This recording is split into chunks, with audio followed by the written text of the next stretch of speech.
And joining me on this set is the author of that documentary, our Pakistan correspondent, Shahzaib Wahlah. Hello to you, Shahzaib. Hello.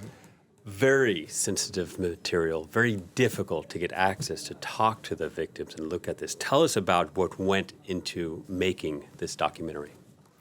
So actually it took us almost 1 year to be able to finish this documentary. We started off researching on this topic in the last summer, and we actually, it took us a lot of time, especially to convince the victims, to talk to them, to give them the confidence to be able to come in front of the camera and to tell us their story.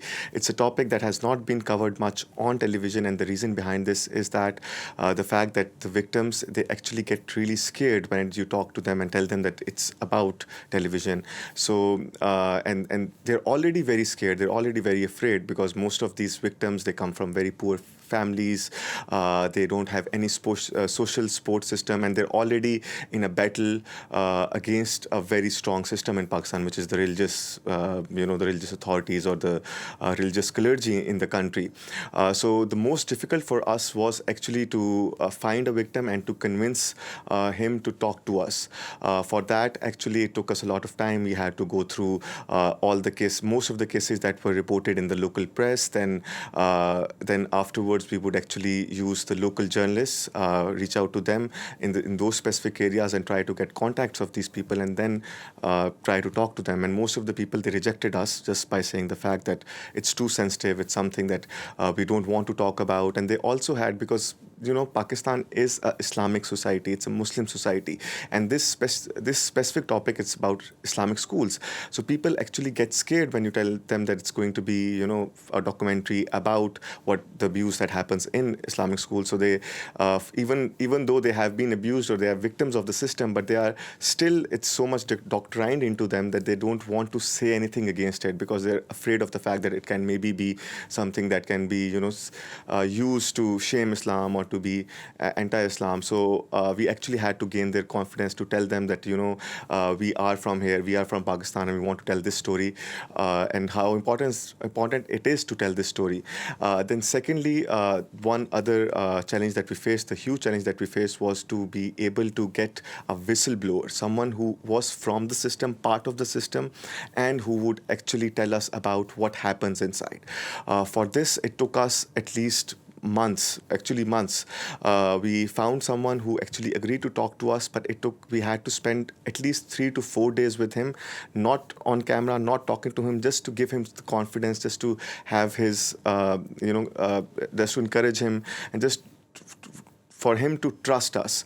And one important thing is that for us, the reason this story was possible is because of our local collaborators. And one of our local collaborators, Talha Saeed, who's a local journalist in Pakistan, without him and without his personal contacts and his access to the madrasa system, we couldn't have actually gotten that access that we got, the exclusive access into this whole madrasa system. Yeah, so much time to find the victims, to find the whistleblowers, to earn their trust, to tell these stories. And I'm curious, during all that reporting, did you get a feel for how widespread this abuse is? Well, it is very widespread. There are millions of these students in these schools. Yes, there are around 2 million students that study in these schools. Sexual abuse in Pakistan is widespread. Sexual abuse against children in Pakistan is widespread. But when it comes to madrasas, the Islamic schools, it is the one institution that from where most of the cases are reported, actually. And the reason behind that is it's very widespread. The madrasa system itself is quite widespread. It's across the country. You can find a madrasa in every street, in every corner of the country. One other reason is the power that these religious teachers, they enjoy inside the madrasa, because most of these children, they come from very poor background. They don't have any social protection. So for them, this is the only chance at education they're going to get. And most of these children actually board in these madrasas. They live in these madrasas. They have very less access with their families. They can only talk to their families or meet their families once a week on Thursday evening. And those dynamics, Shahzaib, so important because, as you point out, many of these students are some of the most disadvantaged. So what chance is there for justice for them? Actually, there is very less chance of for justice for them. The reason being, the legal system in Pakistan is already quite weak. When you talk about prosecutions in these cases, all over the prosecution against sexual abuse against children is less than it's in single digits actually, and when it comes to madrasas it's even less. The reason behind this is the fact that in Pakistan there is a law which is in place, which is an adoption from Islamic law, where out of court settlements can happen. The families of the victim or the victim themselves can actually forgive the aggressor in the name of God or in exchange of money. It's called the blood money law that we have in Pakistan.